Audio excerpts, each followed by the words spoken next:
The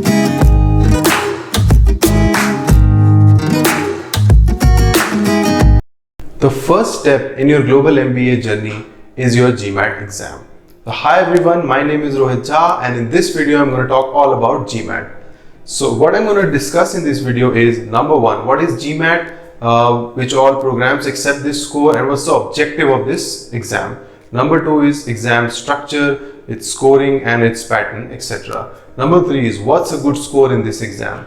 And number four would be when to give this exam, or what's the right time to attempt this exam.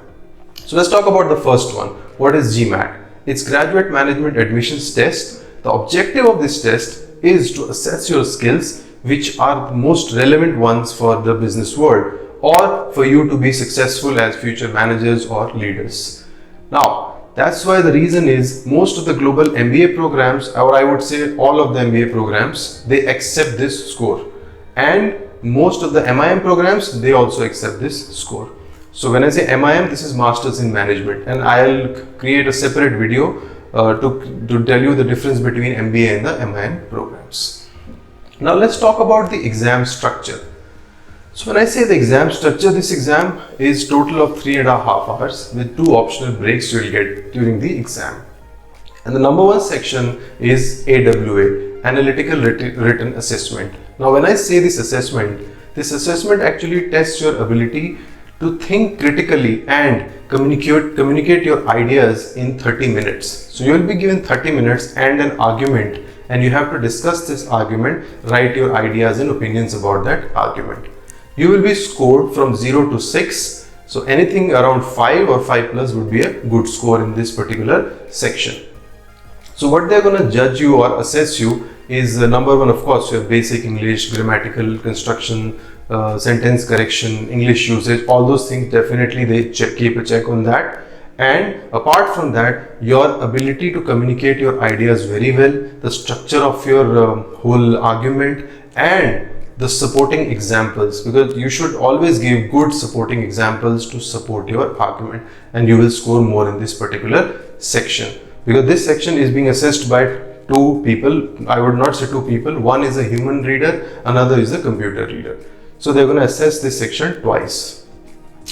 And the next is integrated reasoning. So in the integrated reasoning section, the objective is to assess your data analytical skills, how well you synthesize the data and present it into information. Now data could be in any form, could be pictures, could be graphs, or any other representation. But they will check your ability, how you synthesize that data and find out the best conclusion or the right solution, whatever you can say. So this section is also for 30 minutes. You will be given 12 questions, and your score will be from 1 to 8. So anything above 6, I would say 6 plus would be a good score in this particular section. Now next comes, very important, is your quantitative section. Now this section actually aims to understand your problem solving abilities as well as your data sufficiency skills.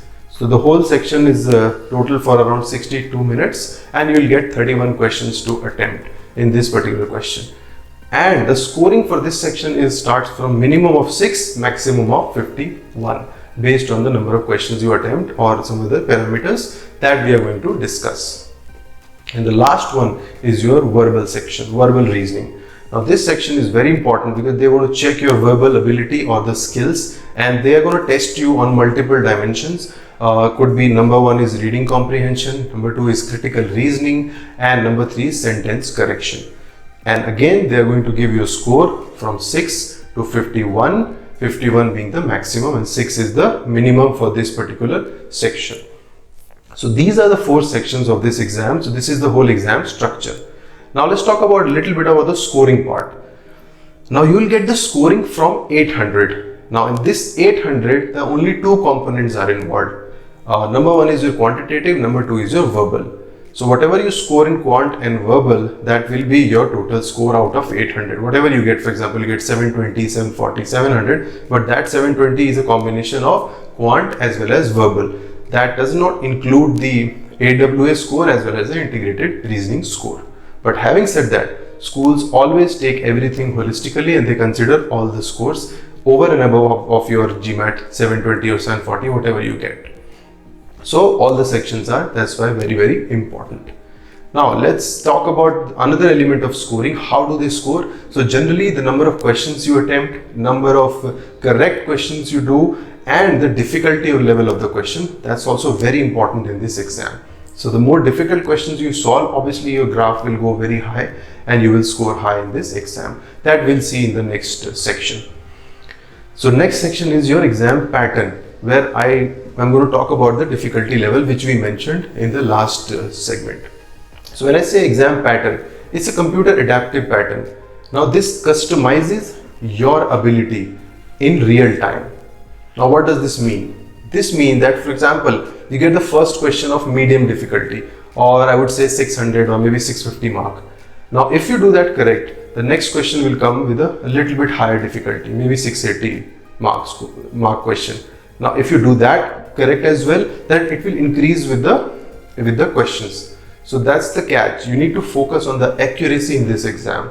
So the more accurate you will be, the more your graph will go up in this, and the chances are very high they are going to score very good in this exam, even if you don't attempt all the questions. So that's why accuracy is the key in this particular exam. Now the last one and the most important is what's the good score in this exam. Now when I say good score in this exam, now it depends on a lot of factors. Now for example, anything around 700 people would say it's a good score. But having said that, there are other parameters as well. For example, in your application, your work experience, your background, your aspirations, what kind of schools you are targeting, which region you are targeting. So everything is important while you consider a good score in GMAT. Now when I say this, I'll give you an example for this. For example, you want to apply to Stanford or a Harvard school. Now the average is there around 730 or maybe 720, in between 720 to 40. If you get a score of 600 or 620, so even if you have a very good profile, a lot of achievements, the chances are very low, or I would say very minimal, to get into such schools until unless you have an outstanding or a diverse background, like a war veteran or something like that, but which is very rare to find out. But for a normal profile, it will be very difficult to get into such schools. But on an average, let's say you get a score of around 680 or 690 with a very good strong profile, a lot of achievements, a lot of extracurriculars to talk about, a lot of good stories, a lot of impact you have created in your career, then you will definitely have a chance to get into even the top tier schools. But again, this score should at least be close to that, even if you have a good solid background. So just see the average or the median for any school, and then you can plan accordingly that, okay, I'm going to target these 5 schools. So what do I need? I need a score of at least this much, or maximum of course could be anything. So this is how you check a good score in GMAT. Now the last and the very important part is when to give this exam. So I would say obviously there is no perfect time, but always give this exam at least 3 months, I would say, before the first round of application. So the first round starts from, generally for all the global MBA programs, from August or September. So a good time would be to give in May end or June first week. Now why this is a good time? Because at least you will have a time to improve your score.